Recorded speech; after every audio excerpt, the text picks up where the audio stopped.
আসসালামু আলাইকুম রহমতুল্লাহি বারাকাতু। সামর্থ্য থাকলে কখনোই গ্রামে থাকা উচিত না।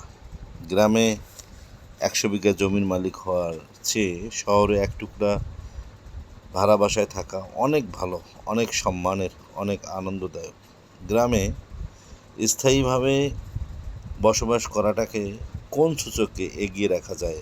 আসলে এখানে বেশিরভাগ মানুষ এতই টসিক যে তারা তাদের ব্যক্তিগত জীবনের থেকে আপনার জীবন নিয়ে বেশি চিন্তিত। আপনার চুল বড় কেন, অনার্সে পড়লেও মেয়ের বিয়ে দেয় না কেন, বয়স 25 পেরিয়ে গেলেও এখনও জব হয় না কেন, আপনার ব্যাচমেন্ট কেউ বিদেশে গিয়ে লাখ লাখ টাকা কামায়, আপনি এখনও পড়াশোনা করেন কেন, এসব আজগুবি বিষয় নিয়ে তাদের অনেক টেনশন। মাঝে মাঝে দেখবেন আপনার নিজের ফ্যামিলির চেয়েও সেসব বিষয়ে চিন্তিত নয় অন্যান্য মানুষ, সেসব বিষয়ে নিজের ফ্যামিলিও যেসব বিষয়ে চিন্তিত নয়, অন্য মানুষ এর চেয়ে বেশি চিন্তিত। গ্রামের টক্সিক বিষয়গুলো আরেকটি বড় পার্ট হচ্ছে ঝগড়া।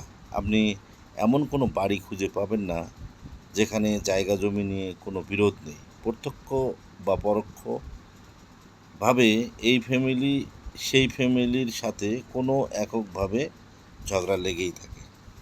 1 ইঞ্চি জায়গা নিয়ে মাথা ফাটাফাটি, অশ্লীল ভাষায় গালাগালি, মামলা মোকদ্দমা চলতেই থাকে। এইজন ওইজনের নামে গোপনে প্যাঁচ লাগিয়ে ঝগড়া বাঁধিয়ে দেওয়া, কাউকে পছন্দ না হলেও তার নামে জায়গায় অজায়গায় বদনাম রটিয়ে দেওয়া, এমনকি বিয়ে আসলেও গোপনে প্যাঁচ লাগিয়ে দেওয়া গ্রামের বেশিরভাগ মানুষ যেন একটি নিত্যদিনের কাজ। গ্রামের বেশিরভাগ মানুষই এত অজ্ঞ যে তারা সফটওয়্যার ইঞ্জিনিয়ার বোঝে না, ইলেকট্রিক্যাল ইঞ্জিনিয়ার বোঝে না, এমবিবিএস ডাক্তারের মানে বোঝে না।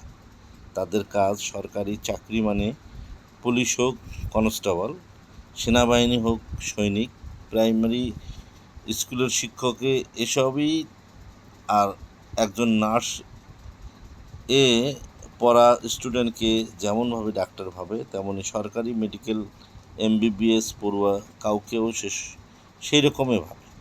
তাদের কাছে আপনি সরকারের কত গ্রেডের চাকরি করেন তার থেকে গুরুত্বপূর্ণ আপনি প্রাইভেট জব করেন নাকি সরকারি। আপনি যদি প্রাইমারি স্কুলের পিয়নও হন তাও মেয়ে বিয়ে দিতে রাজি, কিন্তু বেসরকারি যত ভালো চাকরি করেন না কেন আমতা আমতা করবেই।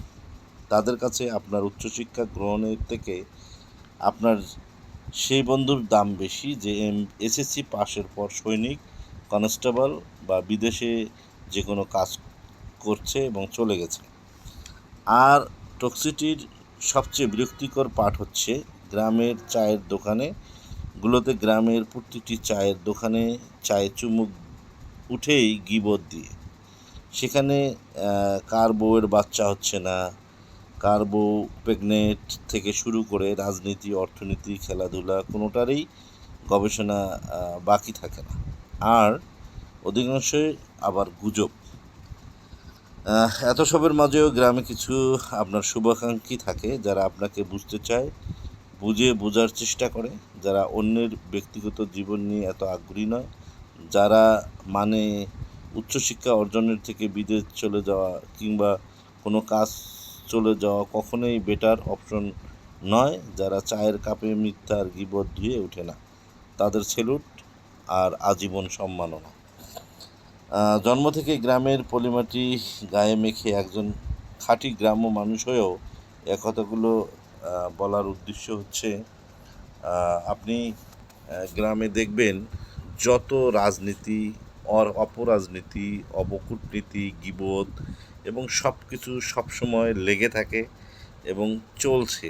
আড্ডাবাজি, একজন আরেকজনকে কীভাবে হেয় করা যায়, অপমান করা যায়, অপদস্থ করা যায়, এক কথায় নেগেটিভ ছাড়া গ্রামে আপনি কিছুই পাবেন না। অথচ একটু পজিটিভ থাকলে এবং পজিটিভ মন মানসিকতা নিয়ে বেঁচে থাকলে মানুষ অনেক কিছু হতে পারে। তার শরীর সুস্থ থাকবে, তার মন মানসিকতা ভালো থাকবে, সে হাসতে পারবে, তার কাজের গতি বেড়ে যাবে। একটু উৎসাহ মানুষকে দিলে মানুষ গ্রামের কাজগুলো ভালোভাবে করবে।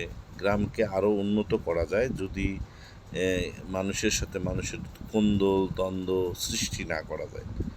বিশেষ করে সন্ধ্যায় দেখবেন টুপি মাথা, পাকা পাকা দাড়ি, চায়ের দোকানে বসে চোখ দুটো উঁচু করে মাথা উঁচু করে দেখতেছে যে সিনেমা, যা প্রতিনিয়ত চার দোকানে আড্ডাবাজির কারণে এসব হচ্ছে।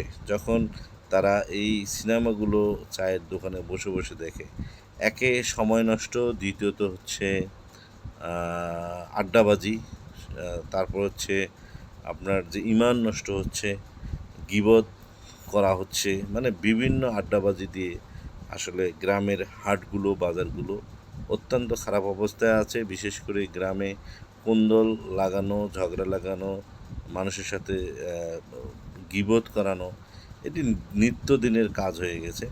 অতএব আমরা আসলে যারা ভালো আছেন, যারা এসব করেন না, তাদেরকে অসংখ্য ধন্যবাদ জানাই এবং সবসময় তারা ভালো থাকুক।